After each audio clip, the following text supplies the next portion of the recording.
여러분, 우리는 기도에 대해서 지금 생각해 보고 있죠, 그죠? 기도를 하는 일에 자세가 참 중요하다.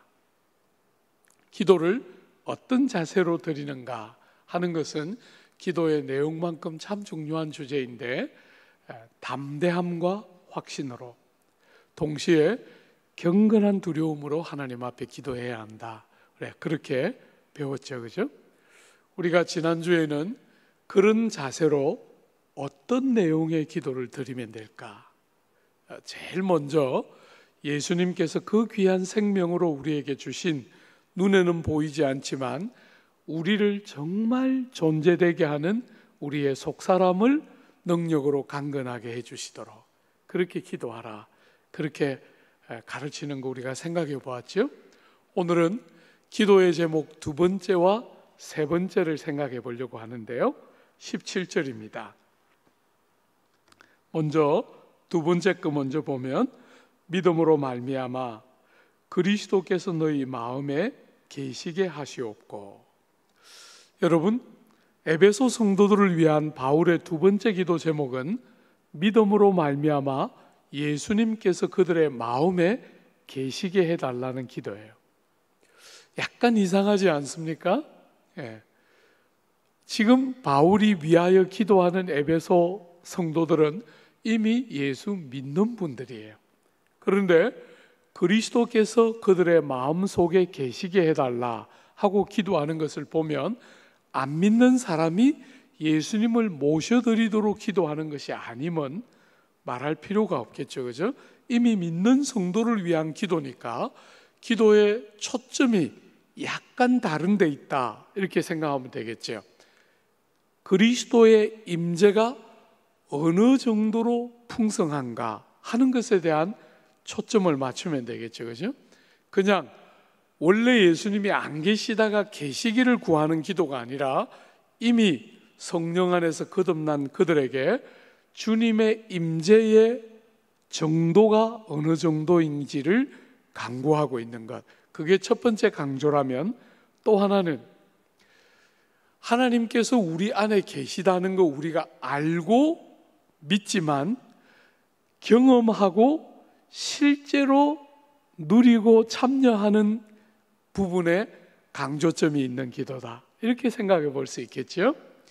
우리의 신앙이 잘못하면 머리에만 머물 수 있는데, 바울이 그들을 위하여 기도할 때 그리스도가 그들 속에 임재해 계신데 어느 정도로 지금 있는 것보다 더 풍성하게 임재하기를 구하는 기도와 동시에 그런 임재로 말미암아 이 성도들이 주님의 임재로 말미암는 풍성한 체험과 풍요를 경험하고 누릴 수 있기를 구하고 있는 것, 그렇게 생각하면 이 기도는 크게 무리가 없는 기도라 할 수 있겠지요. 여러분이 이 본문을 해석하는 또 다른 중요한 방법은 요한계시록 3장에 보면 예수님께서 그 라오디게아 성도들을 향해서 볼지어다 내가 문 밖에 서서 두드리노니 누구든지 문을 열면 내가 그에게로 들어가 그와 더불어 먹고 그가 나와 함께 먹으리라, 이렇게 말씀하셨죠. 여러분, 이미 라오디게아 교회에 있는 성도들에게 편지를 보낸 것이죠, 그죠? 우리는 종종 그 본문을 안 믿는 사람이 예수님을 영접하도록 촉구하는 본문으로 쓰지만, 사실은 믿는 성도들에게 보낸 편지에 나오는 표현이에요. 그러니까 이 라오디게아 성도들은 차지도 않고 덥지도 않은 성도들이었죠. 자기들 스스로를 평가할 때는 너무나 부요하여 부족한 것이 아무것도 없다, 이렇게 생각했는데, 주님의 눈으로 볼 때는 헐벗고 굶주리고 아무것도 속에 든 것이 없어서 그들은 사실은 눈에 안약을 발라야 하고 사서 먹어야 하는 자들이 그들인데, 스스로 그렇게 생각하고 있는, 부족한 것이 없다라고 생각하고 있는 그들에게 문 밖에 서서 두드리고 있으니 문을 열라, 이렇게 말씀하고 있는 거죠. 말하자면 예수를 믿기는 믿는데, 그래서 주님이 주신 생명이 있기는 있는데 그 생명이 어떤 상태입니까? 너무나 어리고 미숙한 상태예요. 너무나 어리고 미숙한 상태로 그대로 머물러 있는 것이죠. 그래서 내가 들어가서 너와 함께 먹고 너는 나와 함께 먹도록 문을 열어서 나의 임재를 더 충만하게 누리기를 원한다. 이렇게 주님 말씀하시고 계신 거죠. 여러분, 예수님을 믿고 알기는 아는데 예수님이 자신의 삶을 온전히 통치하고 다스리는 그런 것은 몰라요. 그저 예배당에 와서 예배는 드리고 있지만 그의 가정에서, 그의 일터에서 하나님이 자기를 충만하게 다스리고 통치하는 것에 대해서는 아직 전혀 알지 못하니까 주님이 문을 열고 내가 너에게 들어가서 너가 나와 함께 먹고 내가 너와 함께 먹는 삶을 살자 하고 그들을 초대하고 있는 것이지. 어떤 면에서 그들은 자기의 신앙적인 어떤 영역은 열어서 예수님을 모셨는지는 모르겠지만 그들의 삶의 제일 중요한 중심은 아직도 안 열어드렸는지 모르겠지요. 그죠? 그래서 주님이 문 밖에 서서 내가 문 바깥에 있는 것 같다. 네 마음 문을 열어서 나를 너의 삶의 제일 중심으로 모셔드려서 함께 먹고 함께 마시는 일이 있었으면 좋겠다. 이렇게 계시록 3장의 라오디게아 성도들에게 보낸 편지를 추론해 보면 우리가 얼마든지 이 그리스도께서 그들 가운데 계시게 하옵시고 하는 말을 충분히 해석할 수 있겠지요. 사랑하는 여러분, 임재의 정도가 어느 정도로 온전히 주님의 임재가 그들의 삶 속에 있는가, 그리고 그것이 그저 머리로 동의하고 지적으로 아는 정도에 그치지 않고 체험되고 실제적으로 누려지고 있는가 하는 쪽에 초점을 맞추고 이 기도를 드리고 있는 것이다. 이렇게 보면 되겠죠. 사랑하는 여러분, 그러므로 바울은 성도인 여러분과 제가 최대한 주님께 가까이 가서 주님을 친밀하게 경험하고 주님의 친밀한 경험이 주는 풍성과 부요 안으로 나아가기를 기도하고 있는 것이죠. 여러분, 예수를 믿고 신앙생활은 하는데 너무나 빈약한 신앙생활을 할 수 있다는 거예요. 예수님이 우리를 위하여 목숨을 들여서 주신 구원인데 그 구원이 너무 빈약하게 느껴질 수 있다는 것이죠. 그렇지 않고 주님의 풍성한 임재가 있어서 부요와 풍성을 온전히 누리는 신앙생활을 하기를 기도하고 있는 것이지요. 사랑하는 여러분, 어떻게 하면 주님이 우리 안에 더 풍성히 임재할 수 있을까요? 오늘 본문은 그 방법도 우리에게 보여주고 있어요. 한 번만 더 보십시오. 17절에 그리스도께서 너희의 마음에 계시게 하시옵고 라고 되어 있는데 어떤 방식으로? 믿음으로 말미암아. 여러분, 예수님께서 우리들 안에 더 충만하게 거하시는 구체적인 방법이 뭡니까? 여러분과 제가 믿음을 사용할 때 믿음으로 말미암아 주님이 우리 안에 더 풍성히 임재하게 된다. 여러분이 믿음으로 하니까 약간은 너무 익숙하고 습관적으로 여러분이 받으면 안 돼요. 말하자면 주님을 더 의지하고 주님을 더 자주 찾고 부르고 주님을 더 많이 신뢰할 때 주님이 우리의 마음에 더 풍성히 임재한다는 거예요. 여러분과 저의 인격적인 반응, 우리가 주님을 사모하고 주님을 찾고 주님을 구하고 주님을 의지하고 주님을 부를 때 주님은 너무나 기뻐하시면서 우리 안에 더 풍성히 임재하시고 그분의 임재가 더 풍성하면 우리의 삶도 그분이 함께 하심으로 말미암아 더 풍성한 삶이 가능하게 되는 것이지요. 믿음을 적절히 잘 사용하는 것은 굉장히 중요한 성도들의 삶의 지혜 중에 하나이지요. 그죠? 믿음으로 말미암아 그리스도께서 우리 안에 더 풍성히 계시게 해주시고 하고 그게 두 번째 기도 제목이었어요. 오늘과 내일 우리가 조금 더 집중적으로 생각해 보려고, 오늘과 다음 주에 우리가 조금 더 집중적으로 생각하려는 것은 이 3장의 기도가 가지고 있는 제일 큰 장점 중에 하나인 사랑이에요. 사랑. 여러분, 세 번째 기도 제목 한번 보세요. 17절 하반절에 너희가 사랑 가운데서 뿌리가 박히고 터가 굳어지도록 기도하고 있지요. 성도들이 사랑 가운데 뿌리를 깊이 박고 털을 아주 견고하고 요동하지 않도록 털을 굳게 닦기를 원하고 기도하고 있어요. 사랑하는 여러분, 이 주제는 굉장히 중요한 주제예요. 여러분이 성경을 어디를 열어도 주님이 여러분과 저에게 사랑에 대한 이야기를 얼마나 많이 하는지 알겠죠? 주님이 우리를 사랑하신다 하는 주제와 우리가 주님을 사랑하고 주님 때문에 이웃들을 사랑하고 형제들을 사랑하고 원수까지도 사랑하는 것은 성경의 제일 중요한 핵심적인 주제 중에 하나예요. 그런데도 많은 사람들이 사랑이라는 주제를 다룰 때 굉장히 가볍게 다루어요. 그래서 사랑에 대한 도전을 하면 조국 교회를 구성하는 많은 성도들은 굉장히 가볍게, 목사님, 저는 좀 사랑이 없는 사람 같아요. 어떤 다른 지체들은 보면서 저분은 참 사랑이 많은 분 같아요. 나는 사랑이 좀 없어요. 이러고 썩 지나가요. 여러분이 사랑이라는 주제는 그런 주제가 아니에요. 성경이 다루는 사랑이라는 주제는 그렇게 어떤 사람은 사랑이 좀 많고 어떤 사람은 좀 사랑이 없구나, 이렇게 다루고 지나가면 되는 주제가 아니에요. 사랑은 너무너무 중요한 주제예요. 여러분, 우리가 다음 주에 다루게 되는 주제는 하나님이 우리를 얼마나 사랑하시나 하는 주제를 다룬다면, 오늘 우리가 다루는 이 주제는 우리가 하나님을 사랑하고 우리가 이웃들과 형제들을 사랑하고 우리가 원수까지도 사랑하는, 우리가 하는 사랑이 오늘 기도의 제목이에요.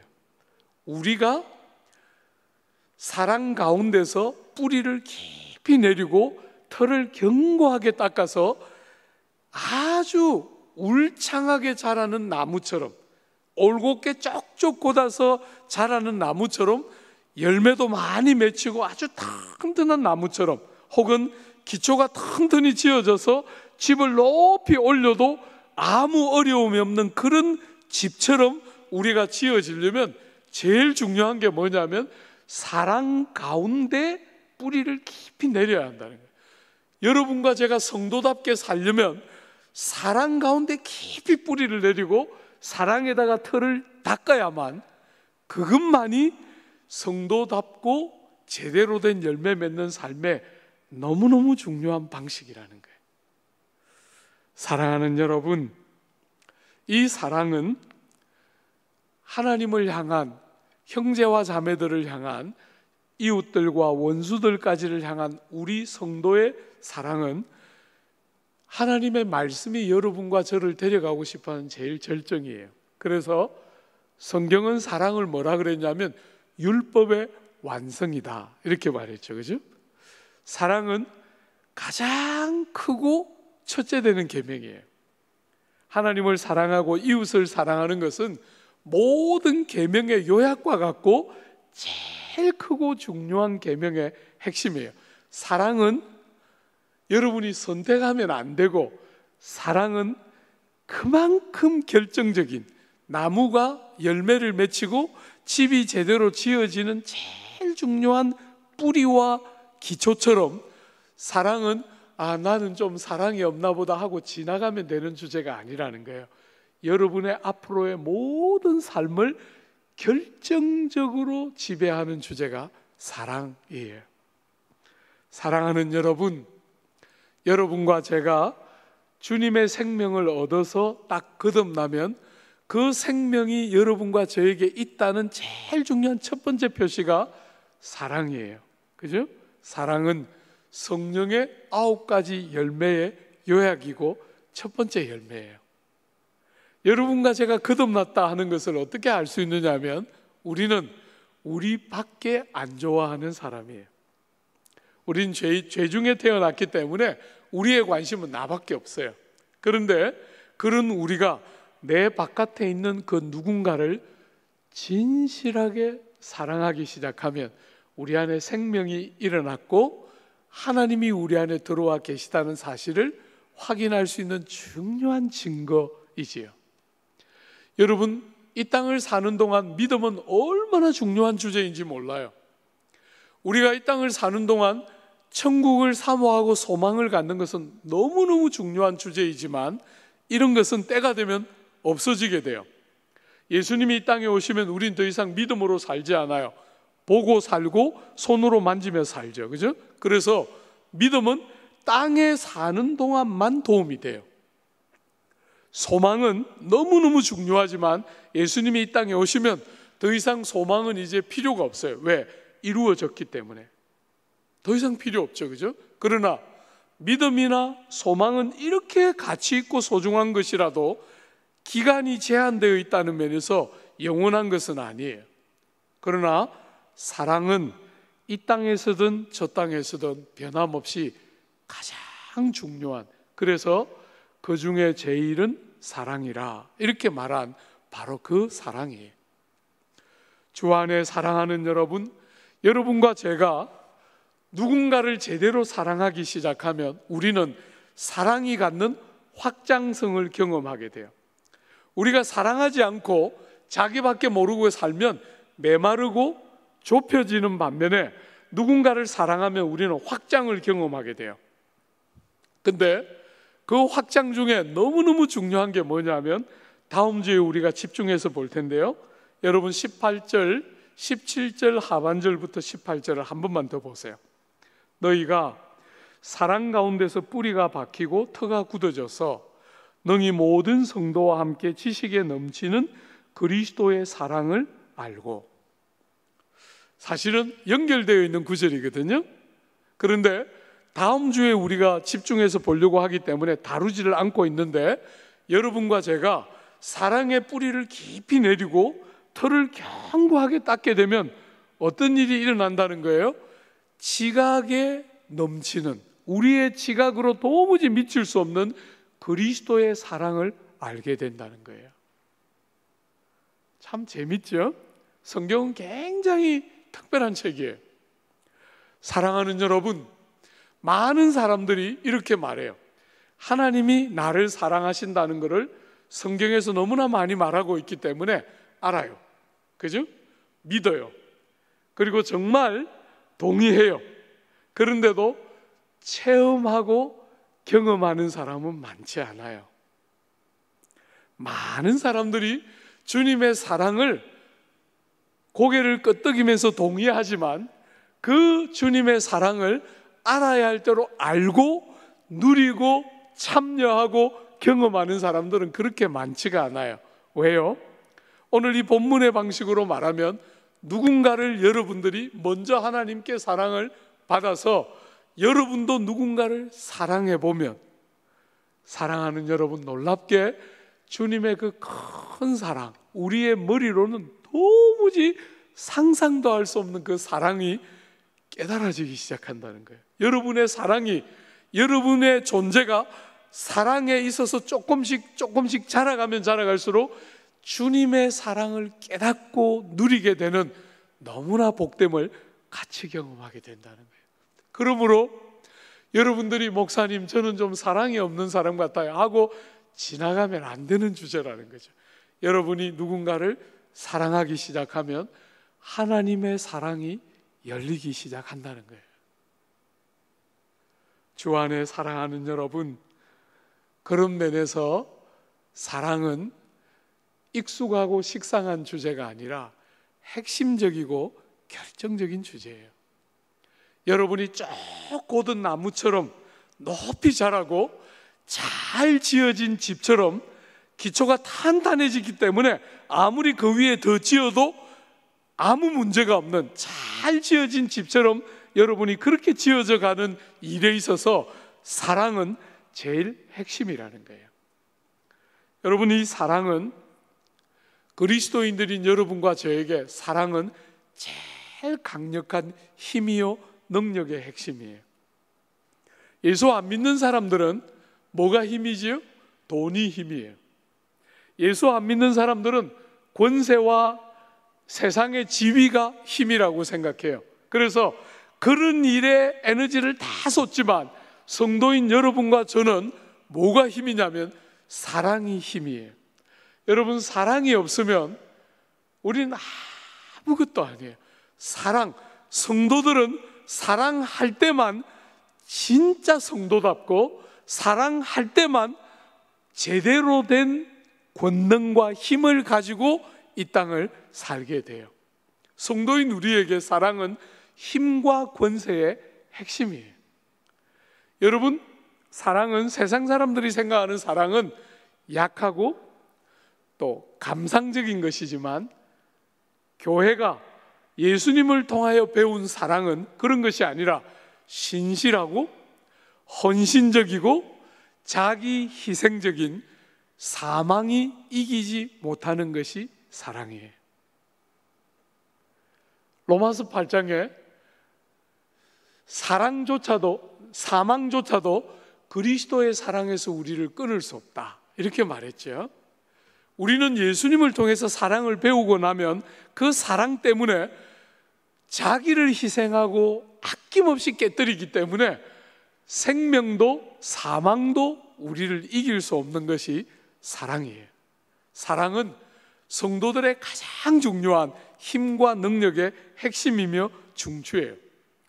여러분, 어떤 교회는 은사를 되게 강조하고 능력을 받아야 된다고 되게 많이 말을 하고, 어떤 교회는 공부를 많이 하고 훈련을 많이 받아야 한다고 강조하는 교회들이 있지만, 사랑하는 여러분, 은사나 능력은 정말 교회에게 요긴하고 필요한 것이긴 하지만 은사와 능력이 너무 도드라지기 시작하면 분파가 생기고 다툼이 생기게 돼요. 고린도 교회에서 우리가 그런 예를 보죠. 여러분, 지식은 신앙의 성장에 너무너무 중요한 핵심적인 것 중에 하나이지만 지식은 때로 잘못하면 사람을 교만하게 해요. 그러나 사랑은 모든 면에서 덕을 끼치게 돼요. 사랑은 얼마나 중요한 핵심적인 요소인지 모릅니다. 주 안에 사랑하는 여러분, 이 사랑은 오늘 본문의 뿌리 혹은 집을 위한 터, 기초라고 말할 만큼 사랑은 여러분과 저의 삶의 모든 것, 행하는 것, 섬기는 것, 생각하는 것, 여러분의 인생 전부의 근거고 동기예요. 사랑이 근거가 되지 않으면 우리가 하는 모든 일은 가치가 없어요. 여러분, 제가 오랫동안 청년들을 섬겼는데 젊은 세대들의 늘 관심은 뭐냐면 내가 뭘 하면 가치로운 일을 할까, 이렇게 고민해요. 가치로운 일. 그래서 많은 젊은이들이 그냥 눈으로 탁 볼 때 좋아 보이는 어떤 일, 남을 돕고 참 사람들이 볼 때 좋은 일을 하고 있구나라고 여길 수 있는 그런 일을 직업으로 갖고 싶어하는 유혹들을 많은 젊은 세대들이 받게 돼요. 여러분, 우리는 생각이 다릅니다.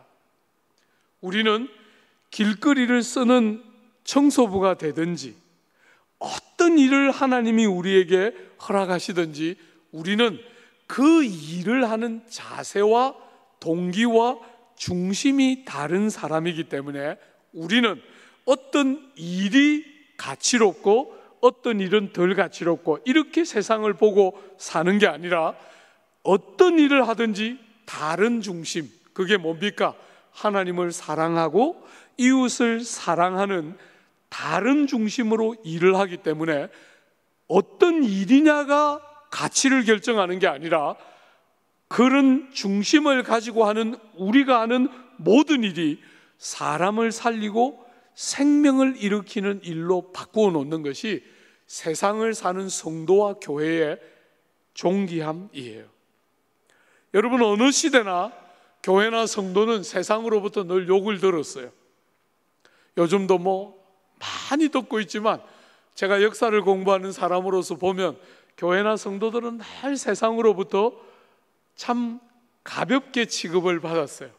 있으나 없으나 한 것처럼 별로 중요하지 않은 무리들처럼 늘 여겨졌지만, 교회와 성도들은 정말 세상을 축복하는 하나님의 통로이기 때문에 너무너무 중요하고 결정적인 존재들인데, 하고 있는 일 때문이 아니라 삶의 방식 때문에. 여러분, 로마서 12장에 보면 주님께서 우리에게 9장까지 복음을 잘 설명했지 않습니까? 그리고 그 복음이 10장, 11장, 9장, 10장, 11장에 유대인들에게는 어떤 관계가 있는지를 보여줬다면, 그 11장까지 복음에 대한 이야기를 쭉 하고 12장에 딱 넘어가면 그 복음을 아는 성도들이 어떻게 살아야 하는가 하는 삶의 적용을 하는데, 제일 앞에 12장 1절이 뭐라고 되어 있냐면, 그러므로 너희는 너희 몸을 하나님이 좋아하시는 산 제물로 드리라. 이것이 너희가 드릴 영적 제사니라, 영적 예배니라, 이렇게 말했어요.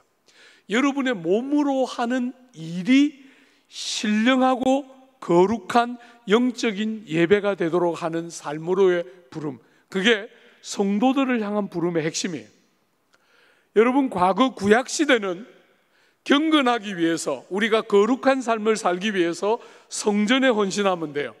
구약이 보여주는 거룩은 성전을 중심으로 멀리 떨어질수록 거룩함으로부터 멀어지는 것이에요.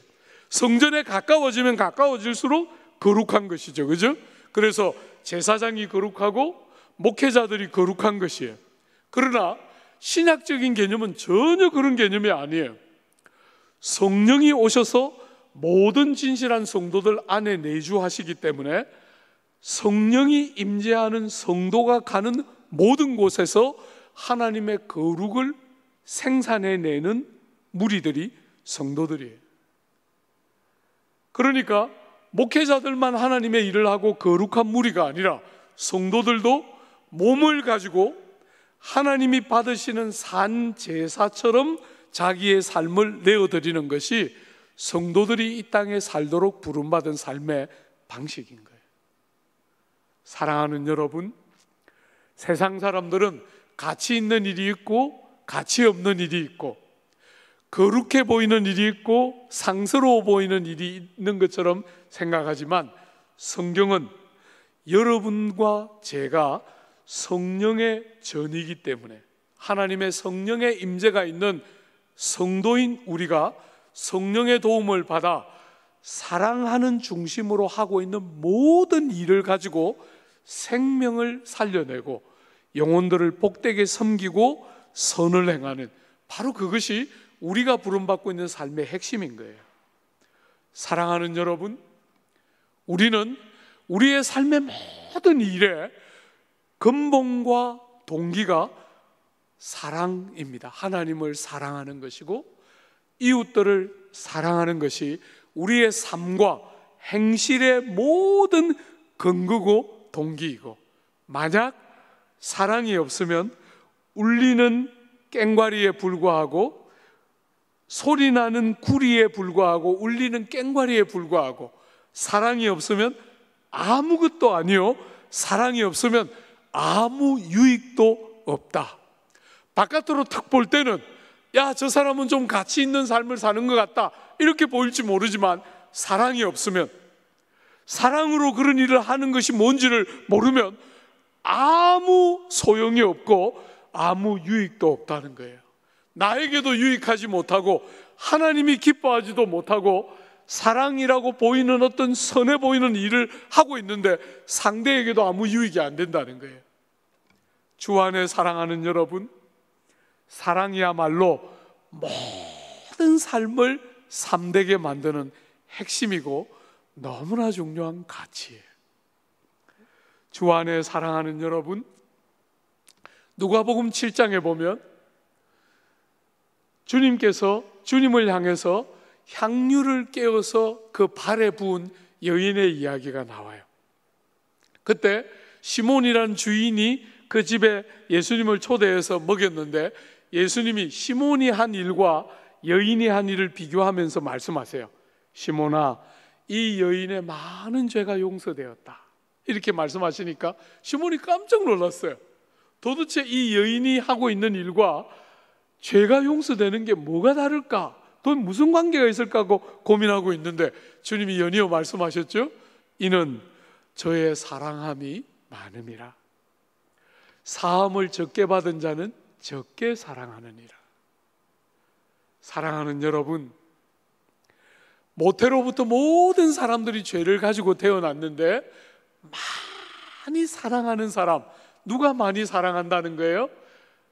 얼마나 자신이 죄인인지를 알고 얼마나 많은 죄가 예수님의 공로 안에서 용서된지 아는 사람들은 많이 사랑한다는 거예요. 누구를? 하나님을, 이웃들을, 심지어 원수까지도 많이 사랑한다는 거예요. 사랑하는 여러분, 이 누가복음 7장 사건은 상대적으로 예수님의 공생의 초반부의 일이었는데 다른 복음서에 보면 주님의 공생의 마지막 시간에 후반부에 주님의 장례를 예비하면서 그 발에 향유를 부은 행실이 좋지 않은 한 여자가 나오지요. 여러분, 그 여인이 향유를 부었을 때 제자들이 분노했어요. 이 비싼 향유를 이렇게 허비할 수 있냐? What a waste! 그죠? 이렇게 허비할 수 있느냐 하면서 그 여인을 바라보면서 제자들이 막 분노했어요. 그때 예수님께서 그 제자들을 꾸짖으면서 이 여인이 행한 일은 복음이 전해지는 곳마다 높임을 받고 이 여인의 행함을 기억함이 있으리라, 이렇게 말씀하세요. 왜요? 사랑하는 여러분, 우리가 살아가는 이 세상은 전부 사람들이 사랑이든 뭐든 전부 경제성, 효율성 이런 것에 다 빠져 있는데 사랑을 정말 해보면 사랑에는 뭐가 있습니까? 사랑에는 낭비가 있습니다. 사랑에는 경제성이나 효율성으로 도저히 측량할 수 없는 사랑이 만드는 효율, 허비와 낭비의 요소가 모든 진실한 사랑 안엔 들어있어요. 그 여인을 바라보시면서 주님은 사랑이 얼마나 큰지를 아셨어요. 무엇을 주님께 드려도, 이웃들을 위하여 어떤 희생을 해도 그것이 크다고 생각하지 못하게 만드는 하나님께로부터 먼저 받은 용서와 사랑에 대한 깊은 인지가 있기 때문에 사랑하는 여러분, 그런 사랑은 낭비와 허비하는 요소를 가지고 우리의 삶을 풍성하게 바꾸어 놓기 시작해요.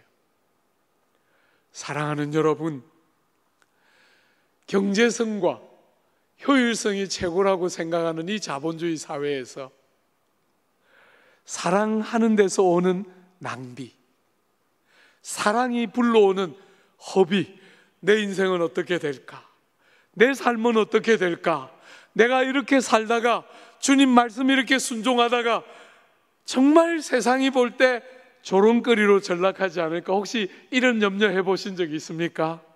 주님의 말씀을 순종하고 영혼들을 사랑하고 사람들을 사랑하기 때문에 세상에 하지 않는 낭비와 소비를 하면서 여러분들의 삶에 혹시 그런 두려움이 있었습니까? 여러분이 다 보시는 것처럼 낭비 같아 보이지만, 그죠? 계산을 하지 못하고 자기 몫을 바보같이 딱딱 계산하면서 살지 못하고 허비하는 것 같지만, 사랑하는 여러분, 우리 예수께서 우리를 위하여 이 땅에 오셨지 않습니까? 그죠? 하나님의 아들이 우리 같은 것을 위하여 왔다. 그게 말이 됩니까? 천사 중에 제일 특별한 것을 보내셨다. 그러면 혹시 우리가 감동될지 모르겠는데 하나님의 아들이, 하나님이 그 아들의 모습 안에서 우리를 찾아오셨다. 안 믿어질 만큼 충격적인 낭비의 요소가 있잖아요. 사랑하기 때문에 낭비가 있는 것이죠, 그 안에. 그렇지만 그게 낭비가 아니고 그게 우리를 얼마나 풍성한 구원의 영광 안으로 데려가는지를 우리는 발견하고 살잖아요. 그런 것처럼 여러분이 누군가를 사랑하고 그 사랑이 요구하는 낭비와 허비를 감당하며 살기 시작하면 당장에는 손해 같아도 그 영혼의 삶을 풍성하게 만들어내고,